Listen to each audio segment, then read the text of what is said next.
erni er qiladigan ham, qaro yer qiladigan ham xotin degan maqol bor.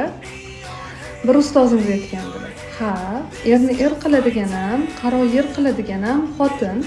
Lekin bu xotin kim degan savol ochiqlanmaydi. Aslida bu xotin bu ona, ya'ni erni er qilib tarbiyalaydigan ham yoki qaro yer qilib tarbiyalaydigan ham bu ayol ona hisoblanadi. Ya'ni ona tarbiyalagan shu qop-qotta 30 yosh, 20 yoshdan oshgan erkakni kelgan 18 yashar, 20 yashar bir ayol qaytadan tarbiya qila olmaydi, chunki bu birinchidan erkak kishi ko'tara olmaydi bu narsani, erkak kishining psixikasi. Ya'ni meni tarbiya qilmoqchimisan degan narsa bo'ladi. Va ikkinchidan bu hali tajribasi yo'q haligi ayolda. Undan birinchidan yoshi kichkina, tajribasi kam, ham psixika unaqa erkak kishinikidek stabil emas va bu jarayon albatta onaga borib taqaladi.